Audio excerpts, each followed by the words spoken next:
Bonjour à tous. Je tiens tout particulièrement à exprimer ma gratitude et dire un grand merci à tous ceux et celles qui se sont abonnés à ma chaîne. Voilà, écoutez, c'est de tout cœur que je vous suis reconnaissant. Et pour tous ceux qui voudraient s'abonner encore et encore, avec grand plaisir, et merci, merci de le faire. Nous formerons ainsi une grande famille et voilà, pour partager la parole du Seigneur et les valeurs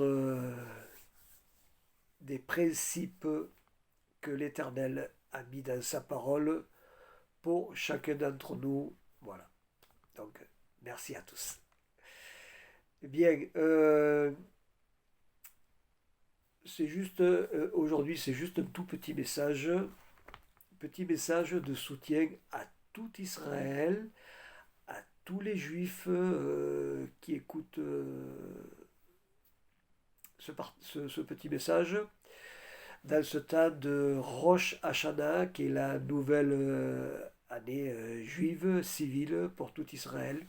Alors à vous tous, Shana Tova, Shana Tova dans la grâce de l'Éternel. Et je tenais à vous partager un texte qui est dans le livre du prophète Ésaïe. Un texte qui est d'actualité pour Israël. Un texte qui est une parole de sollicitation pour tous les chrétiens fidèles à réconforter et à soutenir le peuple du Seigneur dans ce temps difficile de guerre et d'incertitude qui concerne tout Israël. C'est un temps d'incertitude qui est non seulement pour Israël, mais aussi pour toute la planète, vu que nous sommes dans des temps messianiques où tout peut arriver promptement à tout instant.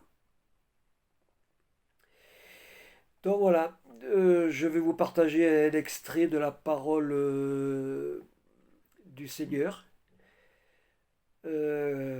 car rien, rien ne peut remplacer sa parole. Et quoi que dise un être humain, aussi intelligent soit-il, nul ne peut égaler la parole du Seigneur. Car ce qui a été écrit et qui est révélé pour notre instruction est le meilleur des messages, car cela vient de la parole sainte de l'Éternel, qui est la vérité et qui nous fait du bien à son écoute. Alors voilà, c'est le chapitre 40 du livre d'Ésaïe, qui est le livre de la consolation d'Israël. Prêtez attention à la parole du Seigneur. Consolez, consolez mon peuple, dit votre Dieu. Parlez au cœur de Jérusalem et criez-lui que son combat est terminé, qu'elle est graciée de sa faute, qu'elle a reçu de la main de l'Éternel au double de tous ses péchés. Une voix crie dans le désert, ouvrez le chemin de l'Éternel, nivelez dans la steppe une route pour notre Dieu. Que toute vallée soit élevée, que toute montagne et toute colline soient abaissées, que les reliefs se changent en terrain plat et les escarpements en vallons. Alors la gloire de l'Éternel sera révélée et toute chair à la fois la verra, car la bouche de l'Éternel a parlé. Une voix crie et leur répond, que crierai-je? Toute chair est de l'herbe, et tout son éclat comme la fleur des champs. L'herbe sèche, la fleur se fane, quand le vent de l'Éternel souffle dessus. Certes, le peuple est de l'herbe sèche, la fleur se fane, mais la parole de notre Dieu subsistera éternellement. Monte sur une haute montagne, Sion, messagère de bonheur, élève avec force ta voix. Jérusalem, messagère de bonheur, élève ta voix, sois sans crainte. Dis aux villes de Juda, voici votre Dieu. Voici mon Seigneur l'Éternel, il vient avec puissance, et son bras lui assure la domination. Voici qu'il a son salaire et que ses rétributions le précèdent. Comme un berger, il fera paître son troupeau, de son bras il rassemblera des agneaux, et les portera dans son sein, il conduira les brebis qui allaitent. Qui a mesuré les eaux dans le creux de sa main, fixé les dimensions des cieux avec la pomme, celle de toute la poussière de la terre dans un tiers de mesure? Qui a pesé les montagnes au crochet et les collines à la balance? Qui a fixé une mesure à l'esprit de l'Éternel, et qui lui a fait connaître son avis? Avec qui a-t-il délibéré pour en recevoir de l'instruction? Qui lui a appris le sentier du droit? Qui lui a enseigné la sagesse et fait connaître le chemin de l'intelligence? Voici les nations, elles sont comme une goutte qui tombe d'un seau. Elles ont la valeur de la poussière sur une balance. Voici les îles, elles sont comme une fine poussière qui s'envole. Le Liban ne suffit pas au boucher. Là c'est l'actualité. Le Liban ne suffit pas au bûcher, et ses animaux ne suffisent pas à l'Holocauste. Toutes les nations sont devant lui comme rien. Elles ont moins de valeur pour lui que néant et vide. À qui voulez-vous comparer Dieu? Et quelle représentation dresserez-vous de lui? C'est un artisan qui fond la statue, et c'est un orfèvre qui la couvre d'or, et il soude des chaînettes d'argent. Celui qui est trop pauvre pour cette offrande choisit un bois qui résiste à la vermoulure. Il se procure un artisan capable pour dresser une statue qui ne branle pas. Ne le reconnaissez-vous pas? Ne l'entendez-vous pas? Ne vous l'a-t-on pas annoncé dès le commencement? N'avez-vous pas compris ce que sont les fondements de la terre? C'est lui qui habite au-dessus du cercle de la terre, dont les habitants sont comme des sauterelles. Il étend les cieux comme une étoffe légère, il les déploie comme sa tente pour en faire sa demeure. C'est lui qui réduit les princes à rien et qui ramène au néant les juges de la terre. Ils ne sont pas même plantés, pas même semés, leur tronc n'a même pas de racines en terre, qu'il souffle sur eux, ils se dessèchent, un tourbillon les emporte comme le chaume. À qui me comparerez-vous pour que je lui ressemble, dit le Saint? Levez les yeux en haut et regardez qui a créé ces choses. C'est celui qui fait sortir leur armée au complet. Il les appelle toutes par leur nom, par son grand pouvoir et par sa force puissante. Pas une qui fasse défaut. Pourquoi dis-tu Jacob, pourquoi répètes-tu Israël? Ma destinée est cachée à l'Éternel. Mon droit passe inaperçu de mon Dieu. Ne l'as-tu pas reconnu? Ne l'as-tu pas entendu?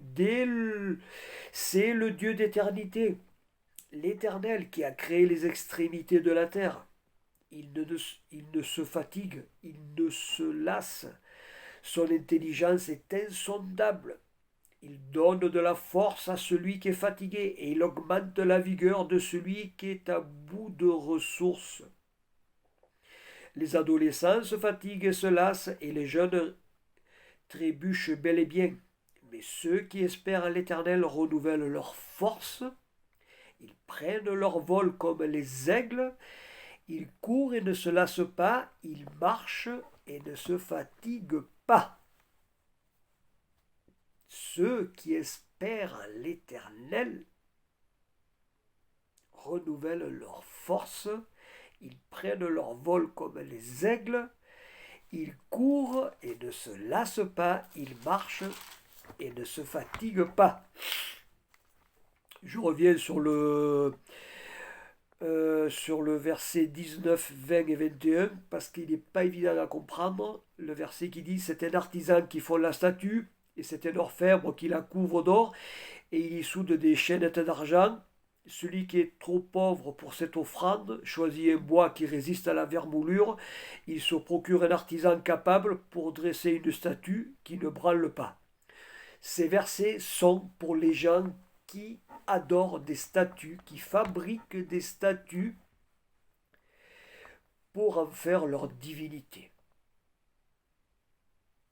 Et il nous est interdit d'associer l'Éternel à quoi que ce soit comme idole, car c'est une offense envers l'Éternel. Nul n'a vu Dieu, et surtout pas, on ne peut le comparer à aucune divinité de cette planète, ni à aucune statue, ni image, ni quoi que ce soit comme représentation quelconque, car c'est une offense au Dieu d'Israël. L'Éternel ne veut pas que quiconque le représente. Voilà le texte que je voulais vous partager. Et sachez-le, comme dit le texte, le Liban ne suffit pas au feu. Ce qui est en train de se passer actuellement en Israël est prophétique. J'ai de la peine aussi pour tous ces pauvres Libanais innocents qui sont exploités par le Hezbollah et qui malheureusement souffrent de l'atrocité de la guerre. Mais le combat que mène Israël est un combat de l'Éternel. Je sais que beaucoup ne seront pas d'accord avec ce que je dis, et chacun est libre, hein, mais ce sont les guerres de l'Éternel. L'Éternel livre une guerre contre tous ses ennemis, et l'Éternel se venge de tous ses ennemis. Pourquoi? Parce que les ennemis de l'Éternel veulent détruire Israël, éradiquer Israël de sa terre, la terre que l'Éternel a donnée à tout Israël en héritage, conformément aux promesses faites à Abraham, Isaac et Jacob et à toute la descendance d'Israël. L'Éternel est fidèle, il ne ment pas, il tiendra sa parole, quoi qu'en pense le monde. Et malheureusement, il y aura encore des persécutions contre le peuple d'Israël, contre les Juifs. Mais l'Éternel est le Sauveur, le Libérateur, le Rédempteur de tout Israël. Et il sera toujours là, prêt à le défendre, à le secourir, car l'Éternel se tient pour son peuple. Sachez-le, et je dis à tous les chrétiens, comme le texte d'Ésaïe 40 le stipule, consolez le peuple d'Israël. C'est un impératif, un commandement qui vient de l'Éternel. Alors n'en déplaise à tous les antisémites, à tous les antisionistes de cette planète. Désolé. Voyez plus grand, montez le niveau, regardez la vérité en face, car la vérité est la vérité, et nul ne peut détruire la vérité. Israël est la prunelle de l'œil de l'Éternel. Et toutes les tentatives d'éradication sont vouées à l'échec. Parce que Israël est éternel de la même manière que l'Éternel est éternel. Si Israël disparaîtrait, cela n'arrivera jamais, mais je pousse le raisonnement pour que vous compreniez bien, si Israël devrait disparaître de la surface de la terre, Dieu disparaît automatiquement. On ne peut pas faire disparaître Dieu, car il est le créateur. Donc, on ne peut pas faire disparaître Israël. Alors réfléchissez bien à tout ça. Regardez, lisez la parole de Dieu. Instruisez-vous de la parole du Seigneur. Et comprenez que ce que le Seigneur fait est pour le bien de toute l'humanité.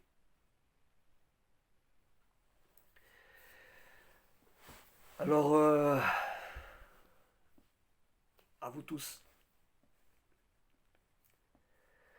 je souhaite que l'Esprit de Dieu vous guide, vous conseille, vous convainc,